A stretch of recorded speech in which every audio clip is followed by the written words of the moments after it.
দেশি বিদেশি যত চাপ আসুক না কেন, ওই চাপের কাছে বাঙালি নতি স্বীকার করে না।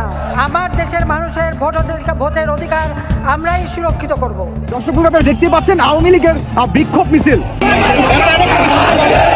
আমার বিরুদ্ধে মার্ডার কেস দিচ্ছে, ওয়ারেন্ট ইস্যু করেছে, যখন আমি আসবো, আসতে বাধা দিয়েছে, সমস্ত এয়ারলাইন্সকে বলেছে আমি যখন দেশে ফিরতে না আসি, আমি দেশে ফিরবো, আমাকে দেশে ফিরতে হবে, আমি মোকাবেলা করবো।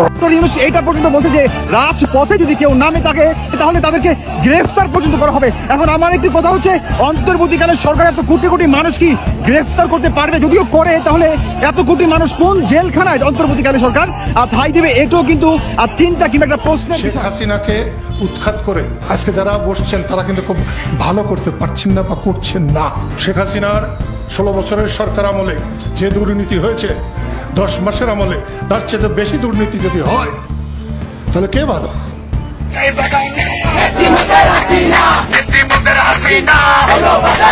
এদিকে দেশের ক্রান্তি লগ্নে চলছে নানামুখী সংকট। এই সংকটের মধ্যেই দেশের প্রতি এক অমোঘ বার্তা দিলেন ভারতে অবস্থানরত বাংলাদেশের সাবেক প্রধানমন্ত্রী দেশরত্ন শেখ হাসিনা। বিদেশি যত চাপ আসুক না কেন, ওই চাপের কাছে বাঙালি নতি স্বীকার করে না। আমার দেশের মানুষের ভোটের অধিকার আমরাই সুরক্ষিত করব। এমনকি আবারও দেশে ফিরে পুনরায় রাষ্ট্র সংস্কারের কাজ এগিয়ে নিয়ে যাওয়ার আহ্বান জানিয়েছেন সাবেক এই প্রধানমন্ত্রী। আর এ নিয়ে একটি ভিডিও বার্তাও দিয়েছেন তিনি। আমার বিরুদ্ধে মার্ডার কেস দিচ্ছে, ওয়ারেন্ট ইস্যু করেছে, যখন আমি আসবো, আসতে বাধা দিয়েছে, সমস্ত এয়ারলাইন্সকে বলেছে আমি যখন দেশে ফিরতে না আসি, আমি দেশে ফিরবো, আমি মোকাবেলা করবো। আগস্টের আগে পরে ভারত থেকে আওয়ামী লীগের কেন্দ্রীয় নেতা কর্মীদের বার্তা দেয় মাঠে নেমে পড়েছেন লক্ষ লক্ষ আওয়ামী লীগ কর্মী।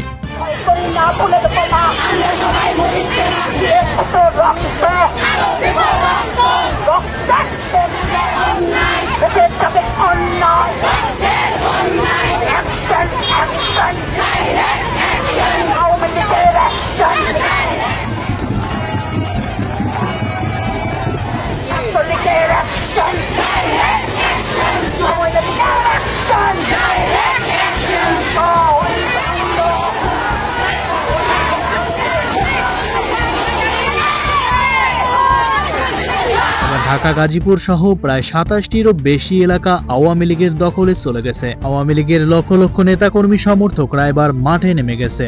ইউনূস সরকারের পতনের প্রত্যয় নিয়ে তারা মাঠে নেমেছে। শহরের আনাচে কানাচে, অলিতে গলিতে, কানায় কানায় পূর্ণ হয়েছে আওয়ামী লীগের কর্মী সমর্থকদের। অসাম্প্রদায়িক, জঙ্গিবাদ, সন্ত্রাসমুক্ত ও মুক্তিযুদ্ধের সপক্ষে এক বাংলাদেশ গড়ার, যেখানে ঠাঁই পাবে না যুদ্ধাপরাধী, রাজাকার, আলবদর, অস্বীকারী কোন অপশক্তি। জয় বাংলা, জয় বঙ্গবন্ধু। ডক্টর ইউনূস এইটা পর্যন্ত বলছে যে রাজপথে যদি কেউ নামে থাকে তাহলে তাদেরকে গ্রেফতার পর্যন্ত করা হবে। এখন আমার কথা হচ্ছে, অন্তর্বর্তীকালীন সরকার এত কোটি কোটি মানুষ কি গ্রেফতার করতে পারবে? যদিও করে, তাহলে এত কোটি মানুষ কোন জেলখানায় অন্তর্বর্তীকালীন সরকার ঠাঁই দেবে? এটাও কিন্তু চিন্তা কিংবা একটা প্রশ্নের বিষয়। দর্শক আপনারা দেখতে পাচ্ছেন আওয়ামী লীগের বিক্ষোভ মিছিল। তাদের দাবি, ডক্টর ইউনূসের প্রশাসন যদি আমাদের বিক্ষোভ মিছিল করতে বাধাও প্রদান করে, তবু আমরা রাজপথ ছেড়ে কোথাও চলে যাব না। তারা আরো মন্তব্য করেন, আর কতজনকে বা ডক্টর ইউনূসের প্রশাসন গ্রেফতার করবে? বাংলাদেশে তো লক্ষ লক্ষ নেতাকর্মী রয়েছেন। তাছাড়া ইউনূস আমলে গুম, খুন, চাঁদাবাজি, টেন্ডারবাজি আর দখলদারি তো বেড়েছে। এই সব কিছুর অবসান ঘটিয়ে শেখ হাসিনাকে ক্ষমতায় বসানোর নিমিত্তে সারা দেশে ব্যাপক কর্মসূচির ডাক দিয়েছে বাংলাদেশের সাবেক প্রাক্তন দল আওয়ামী লীগ। জননেত্রী শেখ হাসিনার বিরুদ্ধে যে মামলা দেয়া হয়েছে অন্তর্বর্তীকালীন সরকারের পক্ষ থেকে, এই মামলার বিরুদ্ধে লড়বেন দেশে ফিরেই, এমনটিও বার্তা দিয়েছেন শেখ হাসিনা। ইতিমধ্যে ঢাকার সব ওয়ার্ডে এবং দেশের সব জেলা এবং মহানগরীতে নাশকতা প্রতিরোধ কর্মসূচি পালন করছে আওয়ামী লীগ। রাজধানী ঢাকা সহ দেশের বিভিন্ন জেলায় এবং মহানগরীতে এই কর্মসূচি পালন করছে দলটির নেতাকর্মীরা। ঘোষিত কর্মসূচি অনুযায়ী রোববার রাজধানীর ওয়ার্ডে ওয়ার্ডে এবং জেলা এবং মহানগরে জমায়েত এবং বঙ্গবন্ধু শেখ মুজিবুর রহমান সহ 15 আগস্টে নিহত সাম্প্রদায়িক সহিংসতায় নিহতদের স্মরণে 3টায় রাজধানীর ইঞ্জিনিয়ার্স ইনস্টিটিউশনের সামনে থেকে বঙ্গবন্ধু ভবন পর্যন্ত শোক মিছিল করে দলটি। এদিকে এই দেশ সবার, কোনো ভেদাভেদ থাকবে না, এমনটি বলেছেন বাংলাদেশের সেনাপ্রধান জেনারেল ওয়াকারুজ্জামান। তিনি বলেন, শত শত বছর ধরে এদেশের হিন্দু, মুসলিম, বৌদ্ধ, খ্রিস্টান সহ সব ধর্মের মানুষ মিলেমিশে বসবাস করে আসছে এবং ভবিষ্যতেও এই সম্প্রীতি বজায় থাকবে। এই দেশে ধর্ম, জাতি বা গোত্রের মধ্যে কোনো ভেদাভেদ থাকবে না। এদিকে নিজের নয়, জনগণের ইচ্ছায় সরকার প্রধানের পদে বসেছি জানালেন ডক্টর মোহাম্মদ ইউনূস। অধ্যাপক ইউনূস এখন বাংলাদেশের অন্তর্বর্তী সরকারের প্রধান উপদেষ্টা। মালয়েশিয়ার সাম্প্রতিক এক সাক্ষাৎকারে তিনি জলদি জবাব দিয়েছেন, সরকার প্রধানের পদে বসা কখনোই তার নিজের জন্য নয়, বরং দেশের জনগণের জন্য।